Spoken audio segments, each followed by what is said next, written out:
If there's one cocktail that separates the amateurs from the pros, it's the daiquiri. Bartenders will often test each other's skill by challenging the other to make one. Why is it this cocktail? What do they know? And what are they looking for? Let's find out.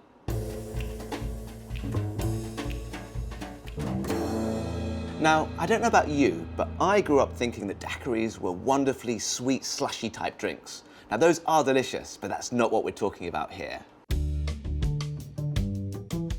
The daiquiri is a perfect example of a sour cocktail, which is just a spirit balanced with something sweet and something sour. Whiskey sours, pisco sours, gimlets, they all fall under this family tree. Same basic templates, just different spirits and citrus.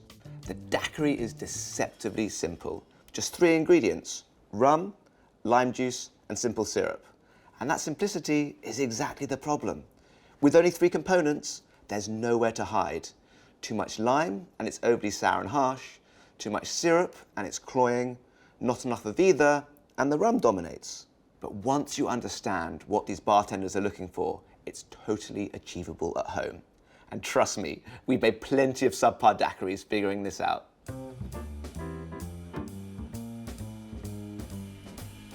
A vinaigrette can actually teach us a lot about a great daiquiri.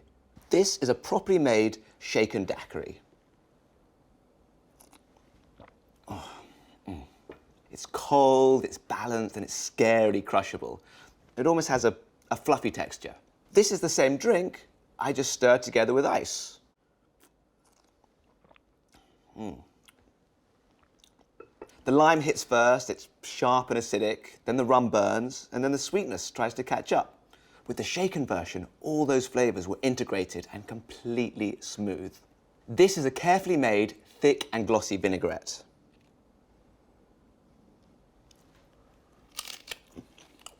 Delicious. This vinaigrette has the same ingredients, but was just stirred together.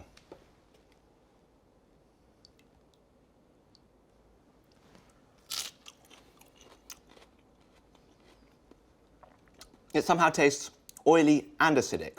It's unbalanced. Just like a vinaigrette, a great daiquiri is all about proper texture. Without it, you get a drink where the flavours fight each other instead of working together. This is our basic daiquiri template. 2 ounces of white rum. You can get some excellent bottles pretty cheaply. We really like Plantaray, Eldorado 3-year and Probitas during recipe development for Cocktails Illustrated. 3/4 ounce of simple syrup. Now, you really don't need to buy it. It's so easy to make at home. Simple syrup is just equal parts sugar and water by weight. For a cup, just whisk together 3/4 cup of sugar and 5 ounces of warm water. You can refrigerate it for up to 1 month. And 3/4 ounce of lime juice. Now, freshly squeezed is so much better than the bottled stuff. It makes a big difference. Top it off with ice. Seal it. Now, think about a target area where you're shaking. It's a box in front of you. I found that if you go high or low, you end up using more of your triceps or biceps rather than your lats, which are much stronger and means you're less prone to pulling a muscle or getting tired. Engage your core. And you want a long stroke. You're essentially using the ice to whip the drink into a silky, foamy mixture. You want to hear the ice hitting both ends of the shaker so you know it's crashing through the liquid. This isn't like a shake weight. The outside of the tin will get frosty and you'll feel how cold it gets. Now we just take off the cap and strain it to get rid of the little ice shards that have broken off our ice cubes. Pour it into a chilled coupe.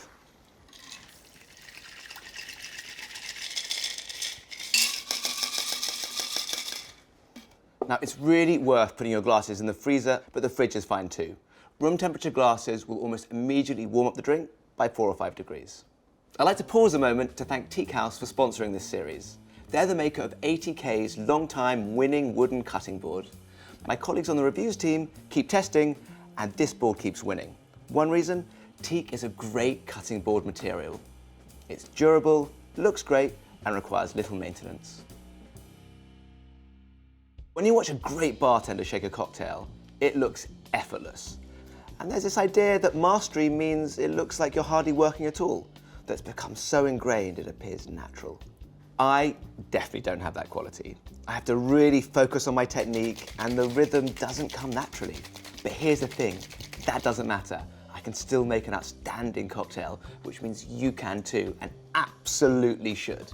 Just make sure you give a load of effort so it gets really cold and aerated, and style points are just a bonus. I've been using a cobbler shaker. For beginners, this is a great option. It's super easy to use and it won't break. It has just 3 parts: the base, the strainer top, and the cap. Your other option is the Boston shaker. This has a larger metal tin and then a smaller tin or pint glass that nestles inside of it. Always build your drink in the smaller tin so that you don't overfill it.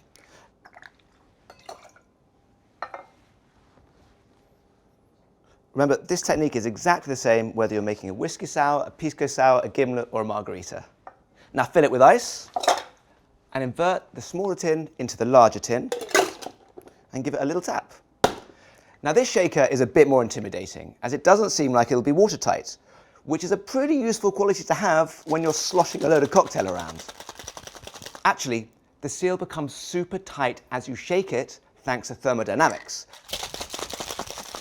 As the air in the shaker cools, it contracts, creating a vacuum, and you can actually dangle it by the smaller tin. To open it, we just need to break that vacuum. Simply flex the large metal tin, and it separates. You'll need a hawthorn strainer for this. This is a perforated metal disc with a spring to trap the ice. And strain.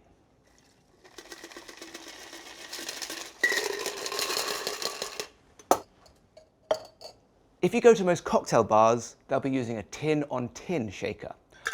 Pint glasses have a higher thermal mass than a thin metal tin, so a cocktail shaken in glass can't get quite as cold. Metal on metal gives you the coldest drinks.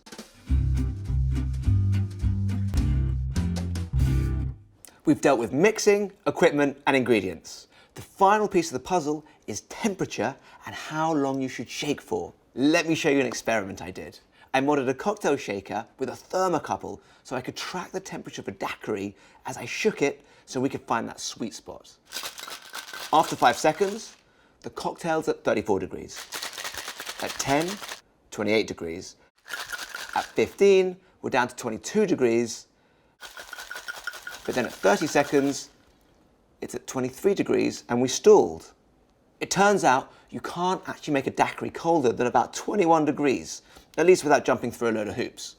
After that, it starts to warm up slightly due to the heat from my hands.